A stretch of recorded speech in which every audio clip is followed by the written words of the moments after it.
नमस्कार। न्यूज़ डंका में आप सभी का स्वागत है। मैं महेश विचारे।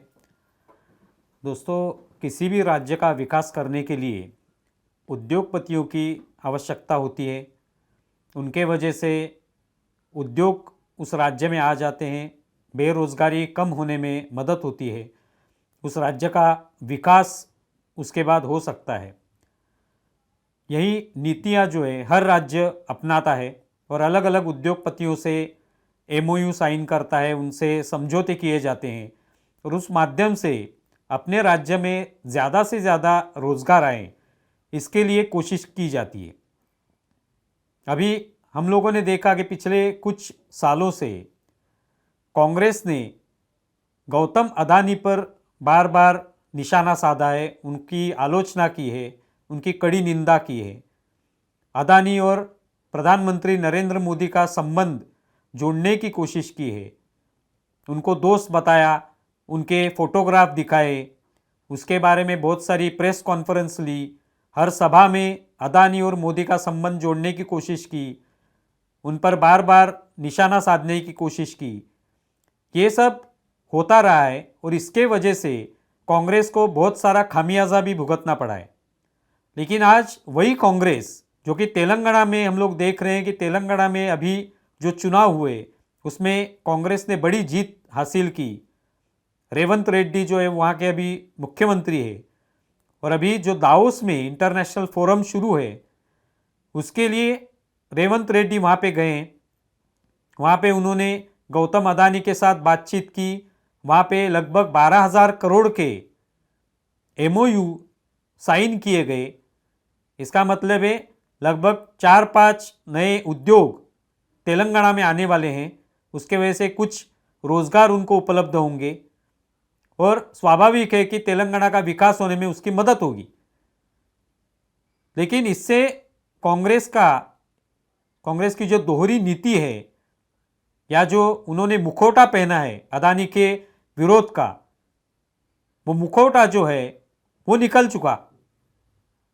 एक तरफ तो आप अदानी के ऊपर आलोचना करते हैं, उन पर निशाना साधते हैं कि अदानी और नरेंद्र मोदी का कोई संबंध है, वो दोस्त हैं, नरेंद्र मोदी उनको मदद करते हैं, ये बार बार आरोप करते हैं। और उसी अदानी के साथ आप उद्योग करते हैं, आप एमओयू साइन करते हैं। लगभग 12,000 करोड़ के एमओयू साइन किए गए, उसके फोटोग्राफ्स भी उपलब्ध हैं। तो ये किस तरह की दोहरी नीति है? अगर आप अदानी के साथ, अदानी के खिलाफ बोलते हैं, उनका विरोध करते हैं, कड़ा विरोध करते हैं, तो फिर आपने अपने राज्य के विकास के लिए अदानी के साथ एमओयू साइन नहीं करना चाहिए। बिल्कुल सीधी बात है। लेकिन वो होता दिखाई नहीं दे रहा है। उल्टा रेवंत रेड्डी अदानी के साथ फोटो निकालते हैं, उनके साथ एमओयू साइन करते हैं। यही रेवंत रेड्डी है जो कुछ समय पहले ये बोल रहे थे कि नरेंद्र मोदी और अदानी यही डबल इंजन है, इसी डबल इंजन के वजह से सरकारें चल रही है या केंद्र सरकार चल रही है। फिर अगर अदानी एक इंजन है तो आज रेवंत रेड्डी का डिब्बा जो है या उनके राज्य का डिब्बा, इस इंजन को क्यों जोड़ा जा रहा है? क्या जरूरत है उनको? लेकिन इसके वजह से कांग्रेस की ये दोहरी नीति जो है ये सामने आती है। अब ये वीडियो देखिए आप। सर, अक्सर आप लोग मोदी सरकार और अडानी को लेकर सवाल उठाते रहे हैं और आपका बड़ा मुद्दा भी रहा है। लेकिन अभी हाल ही में आपकी तेलंगाना सरकार ने एक बड़ा एमओयू साइन किया है अडानी के साथ, उस पर अगर आप कुछ कहना चाहेंगे। मुझे लगता है कि ये मैनिफेस्टो लॉन्च की प्रेस वार्ता है और हम इसी पर केंद्रित रखना चाहते हैं। ये सवाल आप अन्यथा मत लीजिए मेरी इस बात को, लेकिन मैनिफेस्टो लॉन्च एक बड़ी चीज है और जिस तरह से हम इसको करने की कोशिश कर रहे हैं उसमें पूरे देश की आवाज प्रतिबिंबित। कल परसों का ही वीडियो है। इस वीडियो में आपने क्या देखा कि किसी पत्रकार ने सवाल पूछा। पत्रकार परिषद में चिदंबरम जो कि कांग्रेस के एक ज्येष्ठ नेता हैं और उनकी प्रवक्ता श्रीनेत, वो भी वहां पे बैठी हैं। जब पत्रकार सवाल पूछते हैं कि आप लोग एक तरफ तो अदानी के ऊपर निशाना साधते हैं, अदानी की आलोचना करते हैं, और दूसरी तरफ आपके ही मुख्यमंत्री रेवंत रेड्डी अदानी के साथ समझौते करते हैं, एमओयू साइन करते हैं। ये किस तरह का विचार है? क्या दिखाना चाहते हैं आप लोग? तो चिदंबरम क्या करते हैं, तुरंत वो माइक जो है वो श्रीनेत के पास सरकाते हैं और उनको प्रतिक्रिया देने के लिए कहते हैं।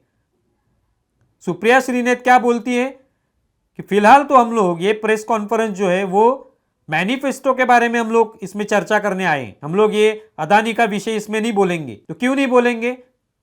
इससे पहले तो आप हर पत्रकार परिषद में, हर सभा में अदानी की आलोचना करते रहे, अदानी पर निशाना साधते रहे।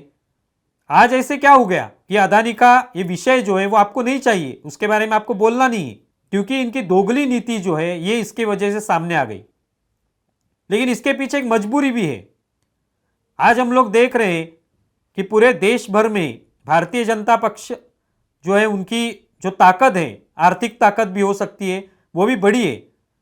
आज अलग अलग उद्योगों से उनको डोनेशंस मिल रहे हैं, उसके बारे में भी आंकड़े सामने आते हैं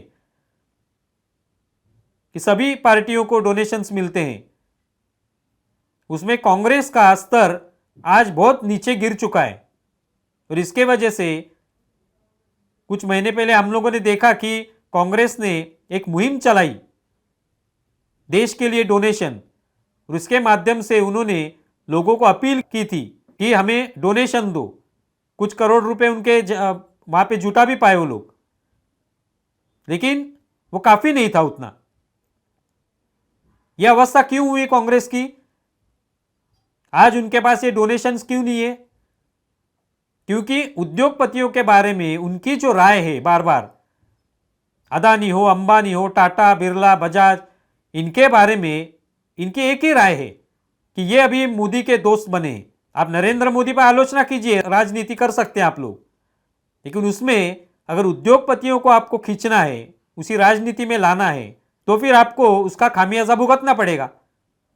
और उसके वजह से आज उनको डोनेशंस नहीं मिलते, उनके पास उतना पैसा नहीं है। और आज अगर पार्टी चलानी है, आगे इलेक्शन से, तो उसके लिए पैसा तो जरूरी होता है। आम आदमी से कितना पैसा आप लोग जुटा पाएंगे और आम आदमी कितना देगा? तो ये सब बातें उसके पीछे है कि आज अदानी के सामने वही कांग्रेस जो कुछ महीनों पहले उनकी आलोचना करती थी, आज उन्होंने अदानी के सामने घुटने टेक दिए कि हमें कुछ उद्योग हमारे राज्य में लाइए, हमारा विकास कीजिए, हमारे यहाँ की बेरोजगारी खत्म कीजिए।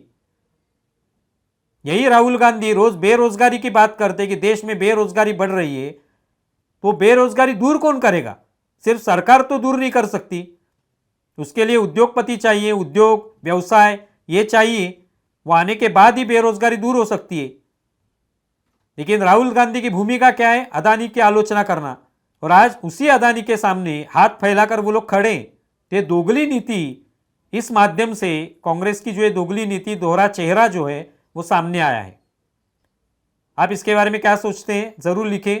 हमारा वीडियो ज़्यादा से ज़्यादा शेयर करें और हमारा YouTube चैनल सब्सक्राइब करें। धन्यवाद।